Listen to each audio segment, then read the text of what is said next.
Okay, great. We're going to get started now. We have, I think, a lot of attendees here. There might be a few more trickling in, but I think we got a healthy group here. So we hope that we're going to provide you with a really practical hour. I have here next to me George Copley. He's a marketing manager at TribalVision.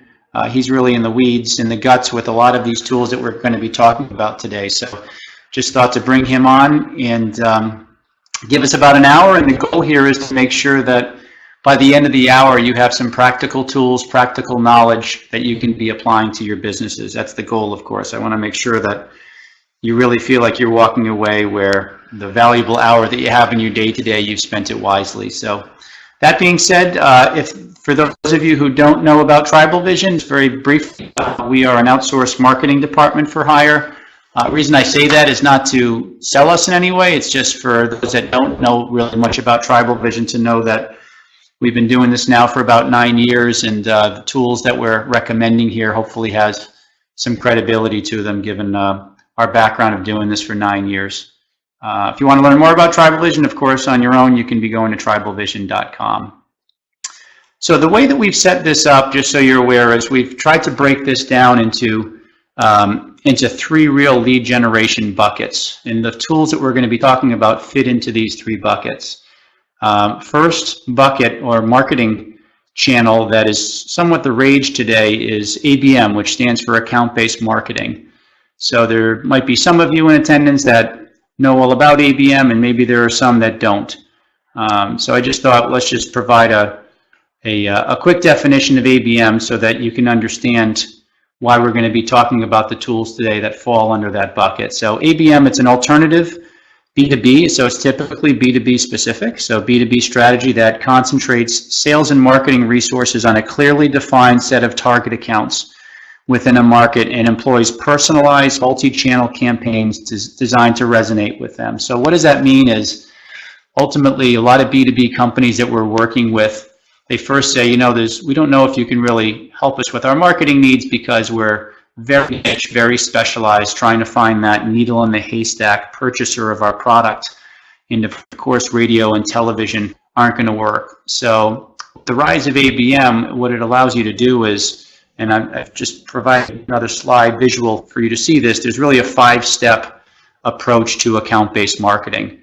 And again, we're not going to be talking about account-based marketing today. We're going to be talking about the tools that fall into this strategy that are very practical, but I just first thought, why don't we just give a quick overview of ABM for those that don't know it. So this 5-step process deals with identifying accounts, profiling accounts, creating content to go after those individuals at those accounts, launching the campaigns, and then measuring and analyzing. So again, in practical terms, imagine if we put together, and this is what we're doing for some clients, you know, a top 500 hit list of companies that you would love to be reaching out to and eventually doing business with.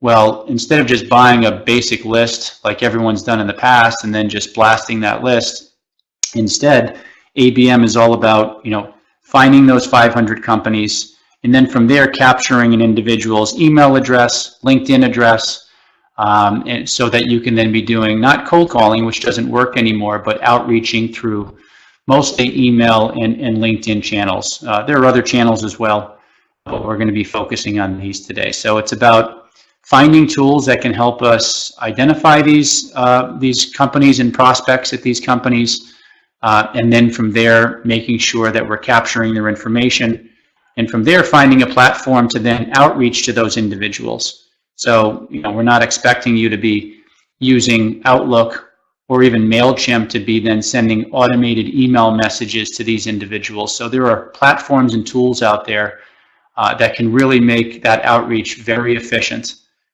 So again, just wanted to give you a bit of background on ABM, but some of the tools that George is now going to discuss fall into this 5-step approach of trying to go after very targeted accounts. So George, from there, do you want to just kick us off with the first couple tools?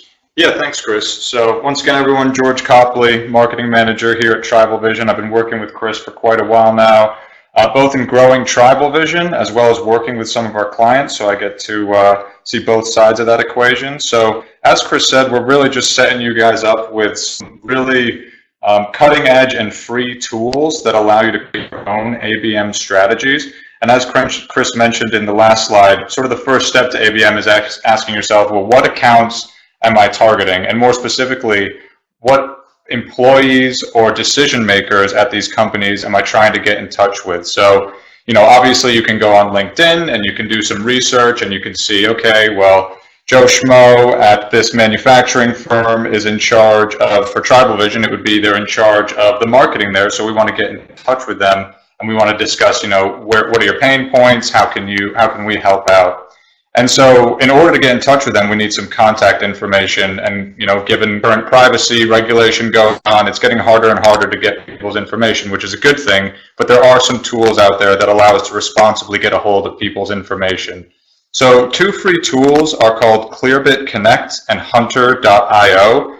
And essentially they serve the same purpose. They offer you 100 free email lookups a month. So if we're just going to dive into Clearbit here, I have some imagery here, and it's a very simple 3-step process. This Clearbit Connect is an extension on either Gmail or I believe Outlook. So primarily it was used where you would be conversing someone and you could use the extension to look up further information. You would already have their email if you were speaking to them through Gmail or Outlook. But you can use it to look up new prospects as well. So step 1 is to type your company name in.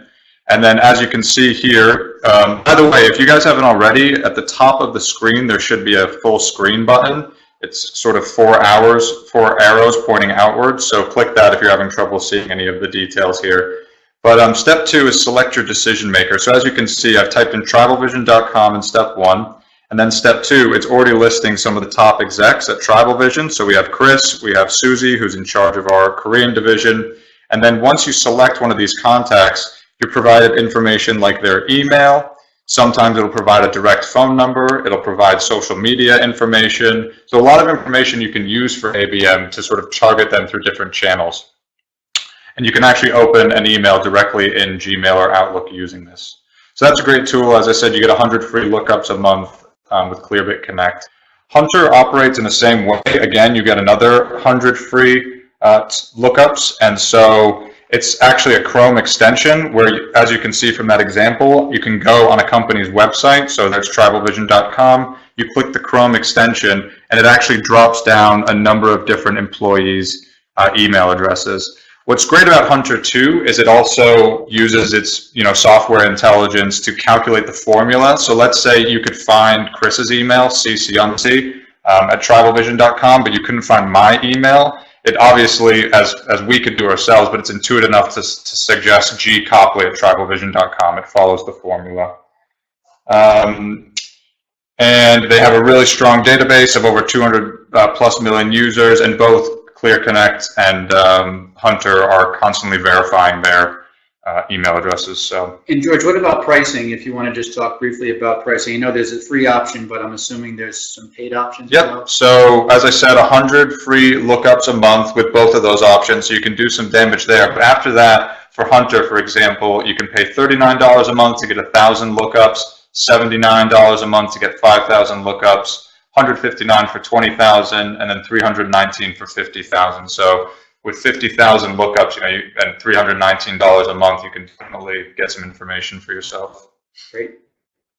So moving on here, the question next is, okay, you have your contact information, but what are you going to do with it? The olden days, you could manually send out each email, personalizing it on your own. But luckily today, there's software that helps you, expedite this process. So a tool that we use internally is called PersistIQ. It's a marketing automation platform that's pretty sophisticated and very affordable. We know this was called free tools, so the caveat here is that there actually is a free trial where you can create an account at PersistIQ, you can set up campaigns, you can set up how your automation would work, all for free. And then once you've perfected it, the minute you're ready to go, you can purchase an account for starting at, I believe, $40 a month for an annual plan, which is very good, which is very affordable compared to some competitors.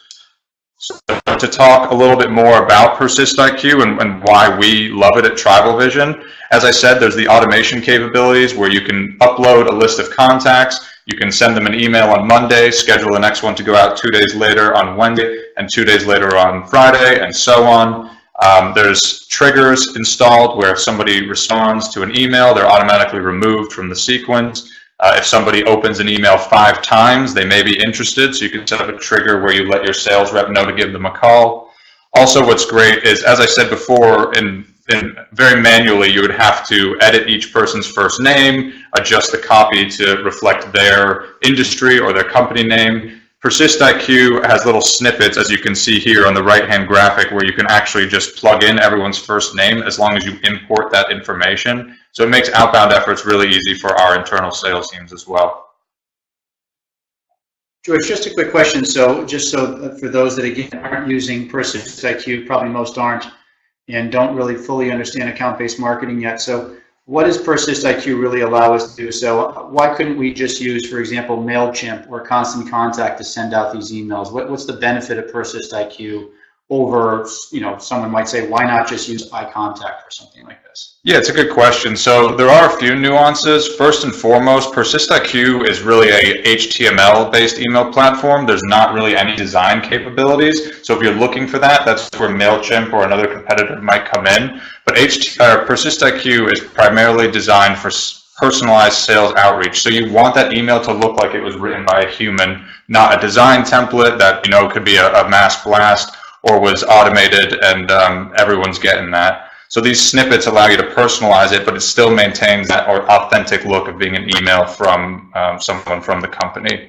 And when you talk about automation, so give an example of that. So that means that if we're talking about TribalVision, for example, how many emails are we deploying to that contact that we found? And is it set it and forget it in a sense? And what does the reporting on that look like? Yeah, so it's really hands-off. A lot of the heavy lifting is up front. So basically, an example would be, let's say we upload 100 contacts to PersistIQ, and we tell PersistIQ we want to send 6 to 8 emails, which, by the way, a little nugget here, statistically, that is when you're going to see the highest response rates for these outbound emails, is usually 8 email outreach touch points. And so it is set it and forget it in the sense that as long as everything is set up front, you can launch it on Monday and send 6 to 8 touch points over the next 3 weeks.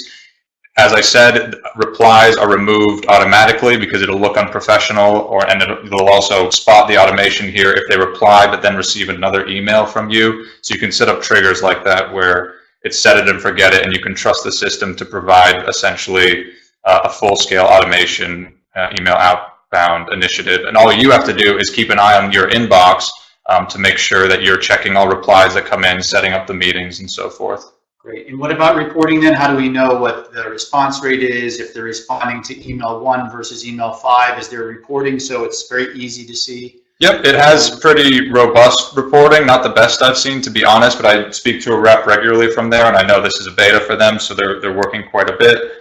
But there is reporting on individual touch points, response rates, open rates, click rates, etc. And another tidbit here for you guys is when you're doing larger email outbound outreach, you want to make sure that you're not using an actual email address that has your actual domain. So for example, we don't use Ciunci@tribalvision.com. We use Ciunci@tribalvision.co because, as you know, if you get your email spammed or flagged for spam or blacklisted, that could negatively affect your actual domain, which would be terrible for your SEO. So another recommendation here is to purchase a fake domain from wherever, GoDaddy, set up an email account, and just make sure it redirects to your actual website, because you wouldn't want someone typing in tribalvision.co and going to a 404 page or a non-existent page.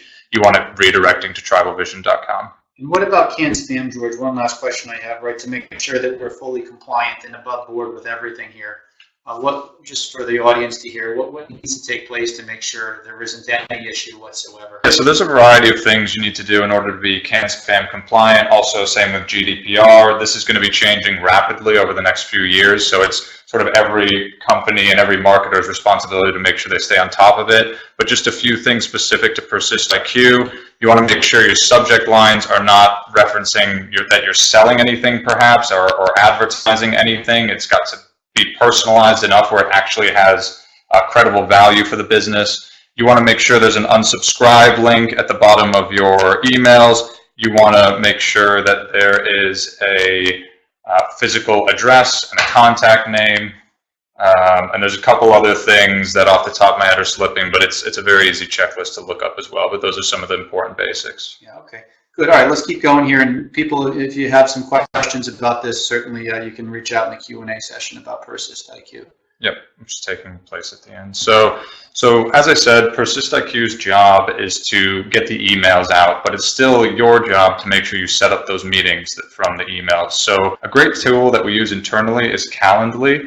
And Calendly is a free tool that essentially integrates with any of your calendars, so your Gmail calendar, your Outlook calendar. And the way it works is, well, the way we use it at least, is we send a link when somebody is ready to schedule a meeting. So we send them a link, they click on it, and they're offered a number of different time slots in which they can create a meeting. And those time slots are based on, for example, Chris's calendar. So if Chris is, taking his kids to the game at 4 p.m. on a Thursday and he puts it in his calendar, Calendly knows not to show any meetings at 4 p.m. now. So it's great. It's adaptive, it's integrated, and it makes the person on the other end, it's a lot more convenient for them because they don't have to answer you right away, and they can take some time to think, okay, when am I free? And what time should I select here? So yep, just a couple images here. So the first step is when you click the link, you can see the different time slots, or sorry, you can see the different days here, and then you click a specific time slot as well. There's a couple additional features that are pretty handy, like you can do email reminders. With the most advanced package, you can do text reminders as well. If you want to get a couple of those additional features, you can actually do a 14-day free trial that gives you access to all features. After that, as I said, there's the free package, which has everything you need, in my opinion. It has the calendar integration. You can schedule unlimited events. You can only do one event type, so that might be a bit constricting for sales teams. Right now, our main event type is have a call with Chris, so that's all we need from the free package. But if you want to do things like remove branding from Calendly and make it a, for example, TribalVision specific calendar tool, and if you want email notifications and reminders or text message notifications, you'll want to do a paid deal, which is $8 a month or $12 a month, so not much at all. That's great. Okay, and so let's take a step back here. So you have your ability to look up people's contact information now. You have a way to email them where it doesn't require too much manual effort on your end. You have a way to schedule appointments with them. And that's great. Essentially, you could say you've got your deal as long as you can sell it at the end of it. But organization is really important for ABM. You want to know where all of your prospects are in every part of the pipeline. So we use a free CRM called Streak. It's actually a Google tool, and it integrates very well into Gmail. And it's a CRM, a customer relationship management tool, where, as you can see here, you have different buckets. So you could have just a lead bucket. You could have a hot lead bucket. We have proposal buckets, close deals, circle back in a few months, etc. And there's a lot of different features that you can use with Streak as well. So there's email tracking, so you can see when people have looked at your emails or opened your emails and for how long. You can use the mail merge tool, which is actually how a lot of you received your reminder notifications for this webinar over the past few days. And as you saw, it has personalization ability, where as long as you upload all of the contacts into Streak and their first names, you can say, hi Joe, hi Chris, etc. And it integrates really smooth with Gmail, with your calendar, with your Drive, with Sheets, and even Google Chat. There are task reminders. There are enriched contact opportunities. So it keeps a database of contacts, obviously, and you can have everything from their phone number to their social media profiles to the company address, etc. Yeah, and just to interject here, so just know that some of you might be on where you already have a high-powered CRM platform, right? Many of you might have Salesforce.com, so which is great, right? But the purpose of this webinar is let's try and find some free tools, free platforms that are out there where if you don't have Salesforce, or if you're not paying several $100s a month, or you don't have the budget for that, what can you be using? So just know there's, of course, more than Streak, right? There's going from Streak to what's called Insightly, to Zoho, to all the way up to Salesforce, which is the Cadillac. But personally, I love Streak. I'm using it for my own pipeline. And again, since it's not as if we have a 5-person sales team where we have to be much more sophisticated. We're just fine with walking instead of running with our CRM at this point. Okay. All right, so we've just talked about, again, the tools that fit into this account-based marketing lead generation tactic. That's somewhat the rage out there for B2B marketers today. But we also don't want to forget about search engine optimization. And again, I want to make sure that with this webinar, we're not just going to give you the standard SEO talk that you've heard countless times. We're trying to make sure we're finding tools out there that we're leveraging or that we've read about that really could be helpful to you in a very practical way and oftentimes a free way. So I'm sure, just as a quick primer, everyone knows what SEO is, but basically it's how do you get to that first page of Google without having to pay for that click, right? So it's position 4 all the way down the page. Those are called organic rankings. That's what we're talking about here. Now, I want to mention we've also included a couple of tools here where there's some paid search capabilities, of course, for these tools, where these tools are both excellent for SEO, meaning organic rankings, and also paid. So there's a couple bonus tools here, hopefully, for that. But just know paid is if you want to pay to be on the top page of Google in those first 4 positions. And SEO is how can you be ranking after those positions where you're not paying for that privilege, but you're earning that privilege. Okay, that being said, I'll hand it over to George here to talk about some tools that can strengthen your SEO and PPC efforts. Thanks, Chris. So yeah, as Chris said, ultimately the goal is how can we get on the first page of Google's organic results? And so oftentimes business owners will say, well, you know what, this is beyond my scope of knowledge. I'm going to need to hire a specialist or a developer even to optimize my site.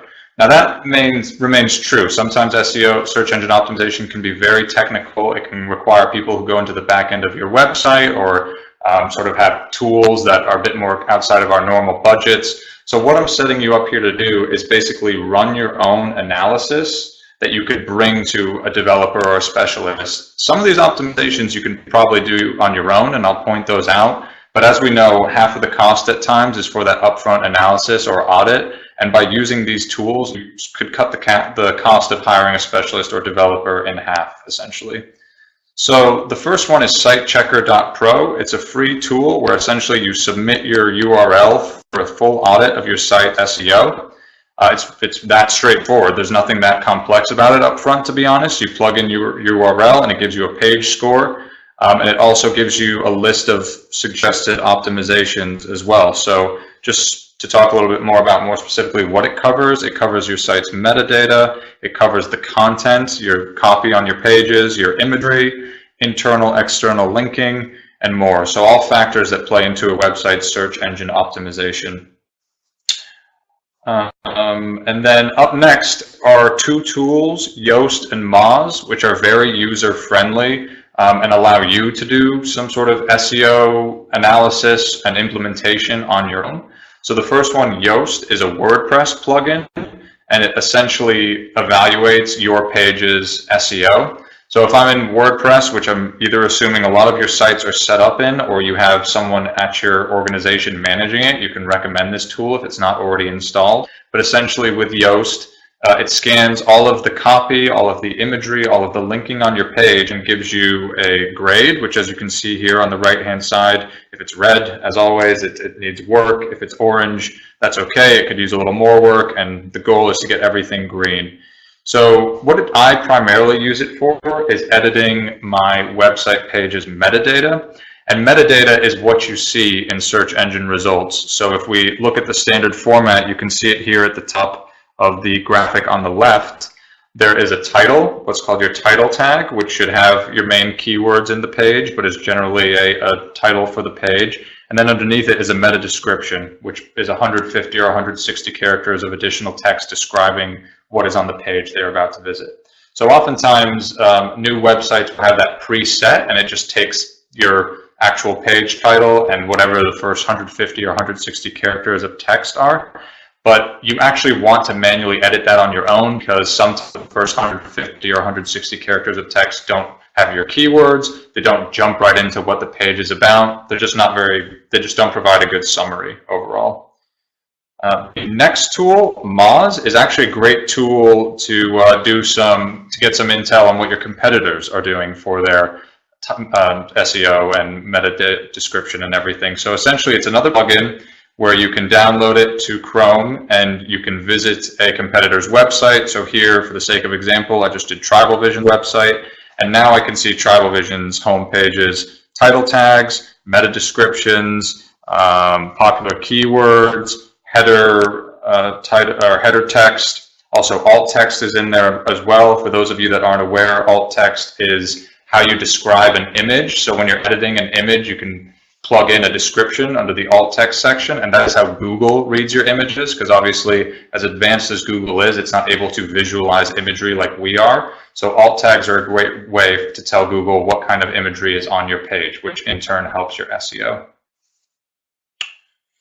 Okay, so as I said, those were two user-friendly tools you can use on your own. And now we're getting into the portion, probably if any of you have done Google Ads, you know Google Keyword Planner, and you might be wondering to yourself, well, why is this in the SEO section? This is what I use to find keywords to add to my paid search campaigns. That's true, and it's very useful for that, but sometimes people don't realize you may as well use it for your SEO efforts as well.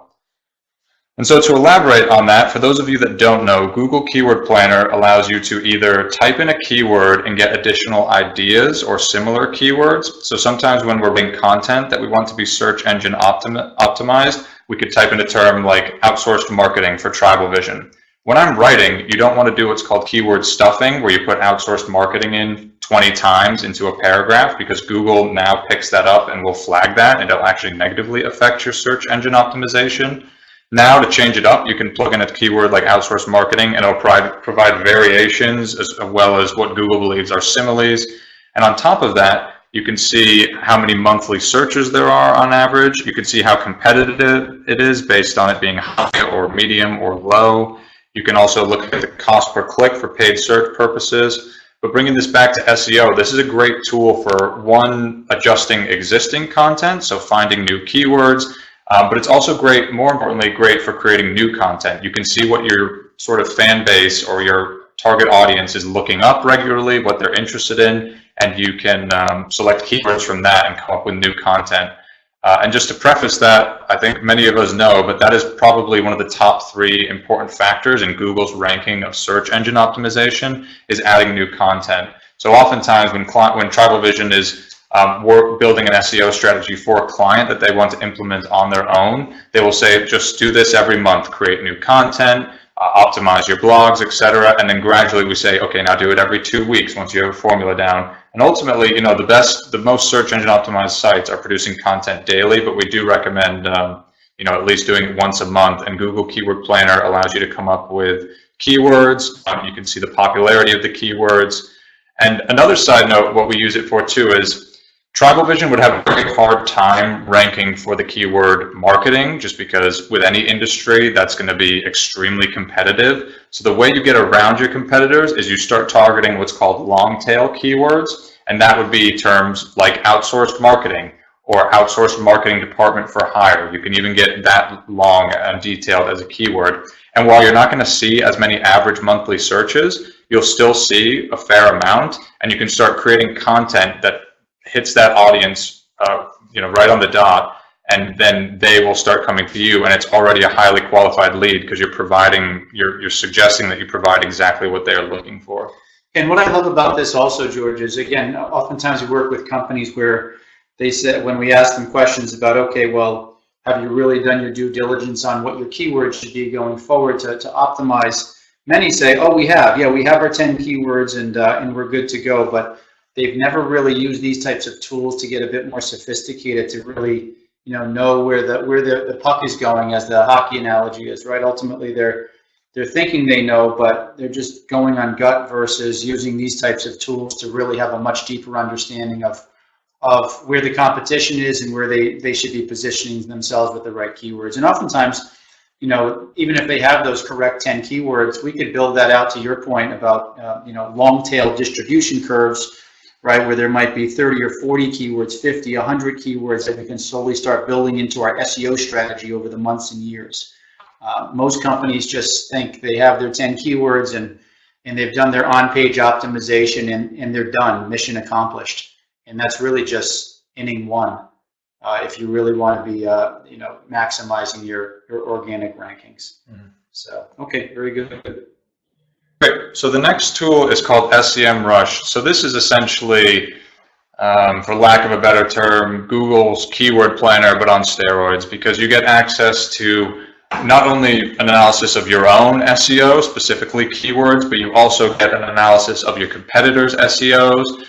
You can look at their paid search efforts. You can look at their social media efforts, as well as the content that they're releasing. So SEMrush is for probably the more advanced search engine optimization user. So to talk a little bit more about that, right now, the free package is you get 10 searches or report viewings a day. So while that might not sound like a lot, 70 reports a week can arm you quite well when you're trying to come up with a counter strategy against your competitors. And so, as I said, you can see everything from their organic to their paid search efforts. You can look at specifically top keywords. You can even look at ad formats. So without having to go searching through Google what your competitors are showing for ads, you can actually just see what their ads are, and that can be strategic for you when coming up with your own Google ads. You can view their backlinks.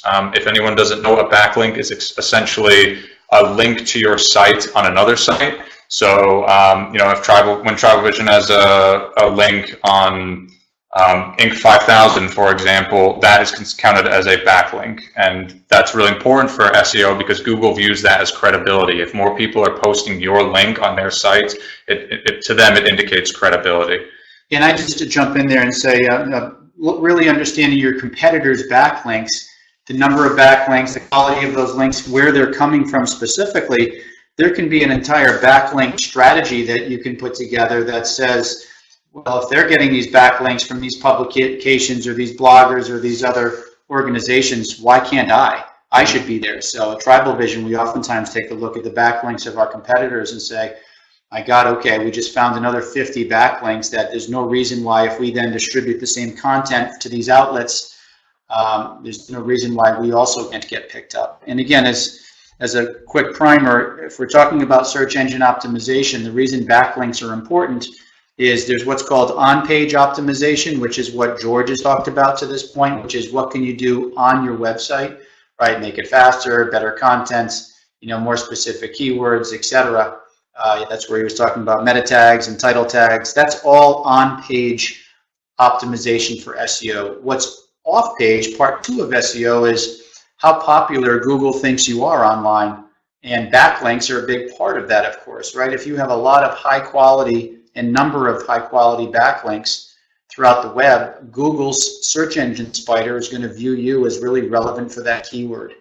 And so just know that SEMrush will enable you to efficiently start thinking about backlinks, start thinking about that popularity of getting more of those high quality links.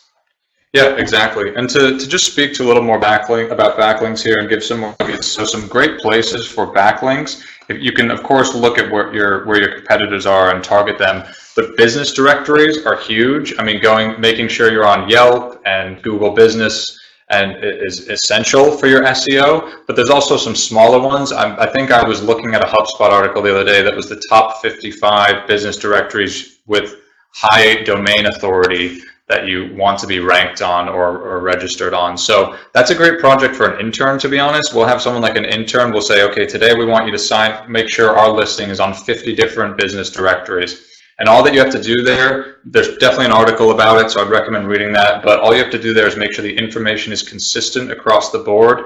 And also, if you are have the opportunity to add keywords, you want to make them geographically specific. So we're throwing in Boston, Rhode Island, Connecticut, and we're branching out to different states as well now with our descriptions on business directory listings.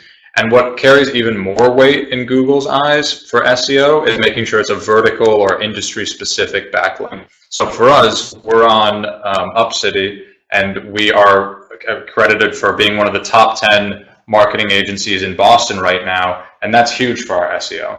And on top of that, we aim to get reviews there as well. Reviews are huge for SEO, so that's just a couple different things you can be doing there to to get your SEO going.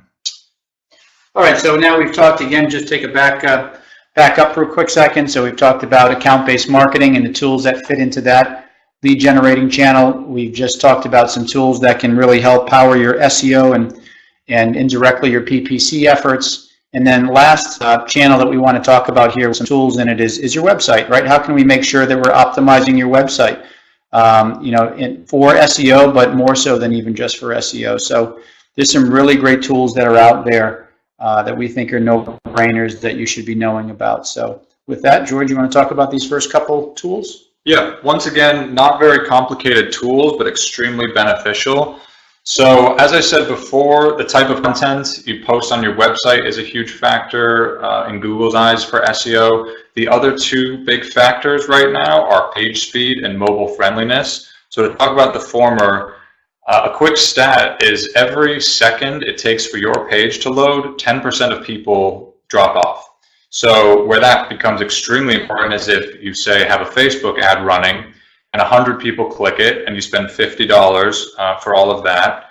If 100 people click it and your website takes 5 seconds to load, you've wasted half of your investment there. So that's why it's really important that you use a tool like Google PageSpeed or Pingdom to measure how fast your landing pages and homepage are loading. So to talk about Google PageSpeed, as I said, PageSpeed Insights, it's very straightforward. You just submit your link and they provide an analysis both for Google PageSpeed Insight and Pingdom. And essentially with Pingdom, it's a little less robust in the sense that it doesn't provide optimization suggestions, but what's a great tool if you have global clients is you can check page speeds from different areas of the world. So you can do London, Hong Kong, a couple different areas. But Google PageSpeed Insights is really where you're going to get the most insight. You're going to see, as you see on the bottom right graphic, you're going to see things like you need to compress your images, you need to have less CSS, which oftentimes is custom text, color, imagery, bolding, as well as animations. You want to minify your JavaScript and your HTML. And sometimes it's even as simple as getting a better server. If you guys are hosted on GoDaddy or something like that, sort of the cheaper options that, obviously saves a dent in your bank account. But at the end of the day, if you're losing 50% of your traffic because of page speed, it might be worth going a different option like Bluehost, for example, or Media Temple, where you pay a little bit more. Additionally, with these, as you can see in that bottom left graphic, sometimes page speed varies by mobile and desktop, which segues nicely into my next tool here, which is Google's mobile friendly test. So as you can see, Google is doing everything it can to help businesses create an optimized site. So they're providing all the information up front. So we can't undervalue them for doing that. But as I was saying, mobile friendliness is now probably the first or the second most important thing when it comes to SEO. And the reason for that is over the past couple of years, most search engine browsing is done on a mobile device. So I think it's something now like over 60% of Google searches are done on a mobile device. So you want to make sure that your website is optimized for a phone or a tablet, because once again, you could be losing a lot of traffic if it's not. So this works in the similar way where you submit your URL to Google's mobile friendly test and it provides you an analysis. So it'll tell you either A, your page is mobile friendly, which is great, you don't have to worry about it, or it'll provide suggestions on how you can optimize your page to be mobile friendly. Yeah, one other point I just make here, George, again, common sense. There's so many so-called SEO experts that are out there that we sometimes come across when speaking with a client, and they try and overwhelm someone like yourself who's listening right now with just how sophisticated SEO is. And from our perspective, if you get the basics right, you're more than halfway there, right? Is your site loading quickly, right? Are you mobile friendly? Are you coming up with fresh content on a weekly and monthly basis, right? There's no secret sauce anymore.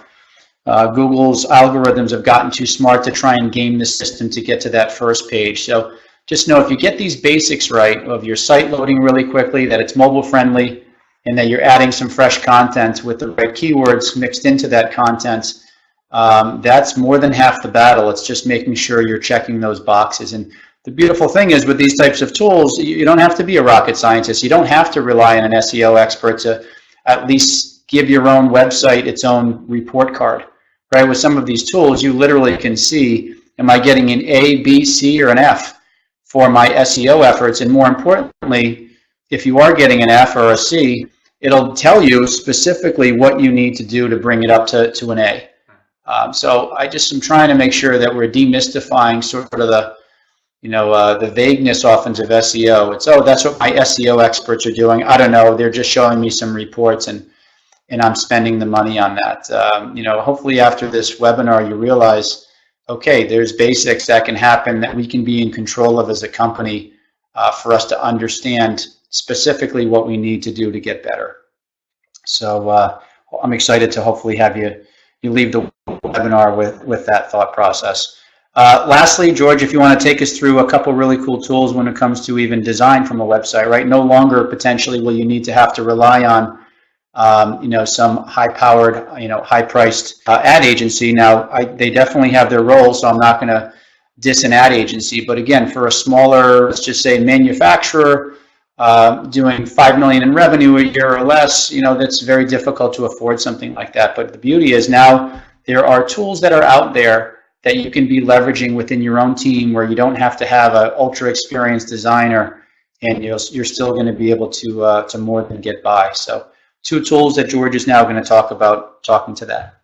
Yeah, exactly. So if you fancy yourself with a bit of a design eye, or you just enjoy being creative, these are 2 tools that allow you to potentially create high quality graphics that you might normally have to pay an ad agency or an outsourced graphic designer for. So I'm sure many of you have heard of Canva, but even personally, I didn't realize its capabilities until a little while ago, where a client couldn't afford a graphic designer, so they told us to give it a shot. So to talk a little bit about Canva, there is a free, essentially Canva for the most part is free, and you can design everything from logos to business cards to infographics to flyers.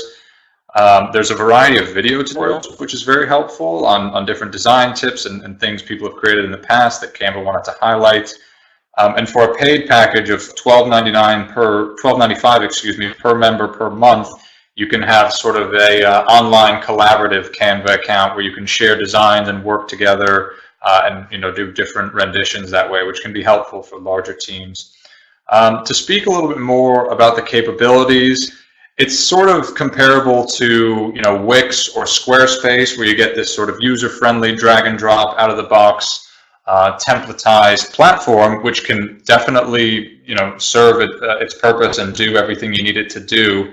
But as Chris said, there are sometimes times when it is worth that additional investment to hire somebody who does this for a living. I won't say that Canva doesn't have its limitations, essentially. The last part, the last tool here is called GIMP, and so that is essentially a free Photoshop where you can do everything that Photoshop can do, and as I said, it's just free to download online. It's a little bit more difficult to navigate, so what's great is there's a extensive online user community with tons of forums and questions being answered. So it's very easy, for example, for someone like myself who doesn't have any professional graphic design education. I can go on, type a question, put GIMP at the end of it, and oftentimes there is a forum with answers to my question. I've been able to do a lot for this with GIMP. I've been able to optimize images for SEO, so compress them and lower the quality slightly. I've been able to create logos and favicons. I've been able to come up with social media graphics for impromptu postings. So overall, GIMP has become a personal favorite of mine, and as I said, it requires a little bit of upfront education, just learning yourself where the different features and capabilities are in the platform. But overall, it's been very useful, and as I said, you can easily export imagery that's perfect for your website or your social media, as well as physical assets. You can send a design file to a printer or anyone like that. Okay, well, that's great, George. So that just about wraps up here our webinar.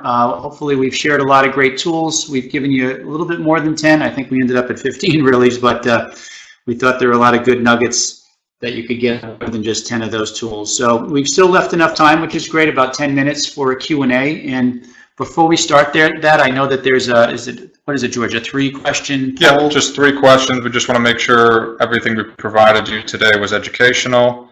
And we're going to pull that up right now. And then from there, once you fill that out, we're going to then give yourselves a minute to fill that out. It'll take 30 seconds. We can then start a Q&A. Any questions that you have, we're here to answer. You can just type in your questions, and we'll read those questions out loud and then answer them for the group. So give us 1 second here.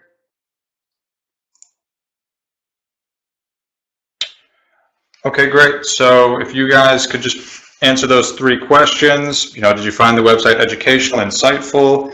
What would you like to see discussed during our next webinar? So we're aiming to have quarterly webinars where we can provide cutting-edge, up-to-date information. We're talking about topics, or we're thinking of doing topics maybe like GDPR compliance, or maybe we're going to hone in on a specific tactic like SEO. Anything else you can think of, Chris? Yeah, or account-based marketing, any tactic that's out there that we feel is working for our clients, we'd certainly want to share with everybody. But most importantly, we want to hear from you, right? So, any topic that you think would be very valuable for yourself, make sure that you enter that in, because instead of it being about us and what we think is important, we'd want to hear from you. So, then last question again is if there is any conversation that you want to have specifically with TribalVision after this, you can fill that out as well if you do, and we're more than happy to jump on a call or meet you in person even. So that being said, I know we see here a lot of people are filling it out, so thank you very much. While that's happening, feel free to then start providing us with any questions that you have, and we can then read those to the group if there are any questions from everything that we've spoken about here. Yep, so the chat box is now enabled, so if anyone has any questions, please go. So a question from Jess here: do you or can you minimize the non-personal effect of unsubscribe links and can spam compliance in the personal automated emails? Yeah, so that's a great question. Obviously, it can be an immediate turnoff and revealing if at the bottom of an email it says, click here to unsubscribe. So with PersistIQ, for example, you can actually edit your unsubscribe to say something like, if you're no longer interested in speaking, please click here. Any variation of that. So at the end of the day, as long as you have that hyperlink, Jess, you can edit it any way you want to. I know with some platforms that's not as flexible. You do have to have that concrete unsubscribe link, but with PersistIQ, you can do a variation of it. Great. There's another question coming in a second here from Alex. I'll wait till Alex finishes here.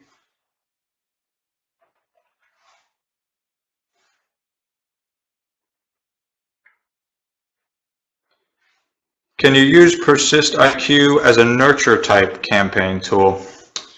Yeah, so I suppose when we say nurturing, right, we're talking about the marketing funnel, and we're suggesting building trust, we're suggesting providing free content without an agenda.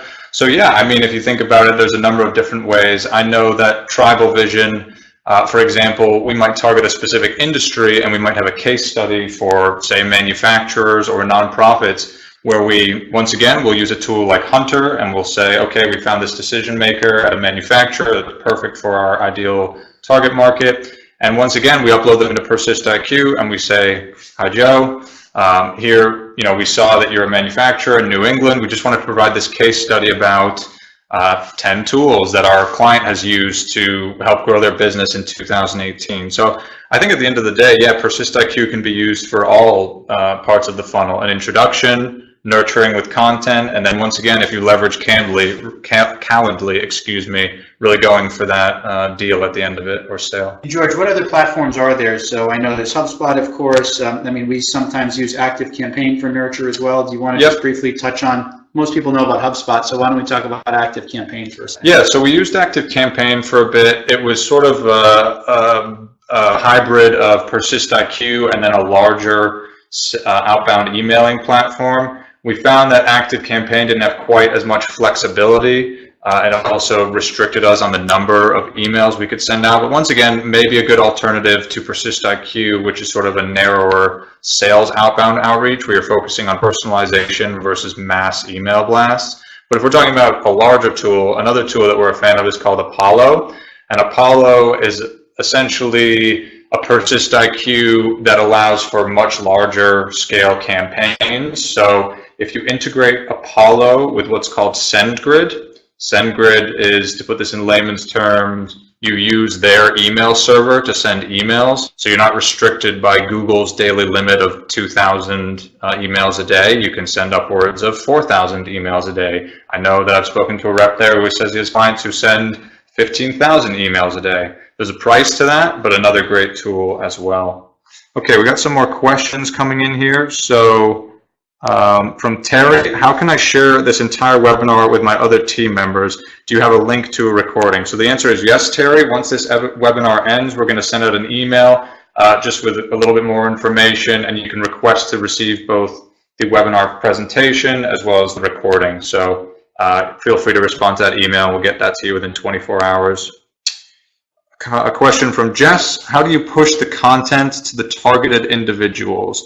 Email, paid, social, all the above, Jess. You can, as long as you can provide a link, you can do it through any of those channels. So yes, email, you probably want to provide a link to a landing page. What we do at TribalVision is we bring them to a landing page. We ask them to provide some basic contact information and fill out the form, and then they receive the free content. Through paid, it's the same thing. I suppose you could put up an ad. What's great for content is, let's say you have a bottom funnel ad that says, for example, speak to a marketing expert at TribalVision. We know that's a very direct bottom funnel ad, but you can add what's called an ad extension to it, which could say download our free case study or view a testimonial video, sort of those middle funnel targeting aspects. So I hope that answers your question. A question from Adrian. Do you find it is better to reach out to new prospects through LinkedIn or email? I think both. I mean, that's the concept of account-based marketing, right? Is hit them from as many channels as you feel comfortable doing without it seeming illogical or overwhelming. So I think email is great because, as we know, everyone's on their emails at all time. Perhaps LinkedIn is an opportunity to come off as more trusted. You have a picture, you have a profile, they can learn a lot about you through LinkedIn. Yeah, and I would just say we use email, right, for scale a little bit, and LinkedIn for more personalized targeting.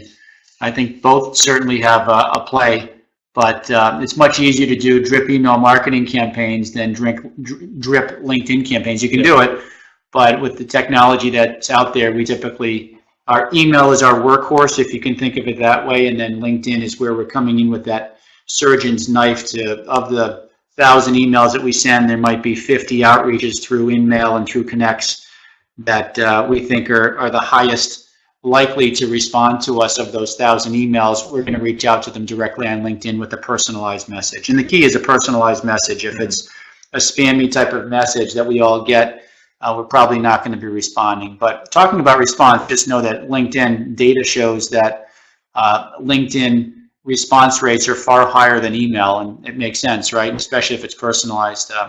I receive, 300 emails a day, George, and I'm getting maybe 1 or 2 connects or in-mails through LinkedIn. So I'm just more apt, or I'm more excited when I see an in-mail coming in versus an email to my inbox. Yeah, and I think that brings up a great point. Is we know that we have all these email regulations in place right now, and that's not really happening with LinkedIn. I think LinkedIn is an untapped gold mine in that sense. So as Chris is saying, if you have the manual time, it's really important out of your 100 contacts to identify a quarter who you're going to send LinkedIn email drips to. Now with that, or in-mail, drips to. Now with that said, in terms of automation, you can do LinkedIn advertising that actually goes into people's in-mails. So we all know the classic ad on your news feed on LinkedIn. You can actually, as I'm sure many of you have started seeing, you can send ads to people's in-mail box, and that allows you to deliver a message to them. For LinkedIn is quite a pricey platform, so you're looking at probably a couple bucks per view, I imagine it would be. But I hope that answers your question, Adrian. So another question here from Jack. Do you have a preference between Hunter and Clearbit? I started using, when I was an associate, I was using Hunter for our outbound efforts, and I loved it because oftentimes when I was doing my research, I was on a company's website already, and when you have that extension in the top right, all you have to do is click it, and it drops down different decision makers' emails. So I really like that. But the reason we went to Clearbit as well was because we ran out of 100 Hunter credits, and we needed an alternative. So Clearbit is clearly just a direct competitor.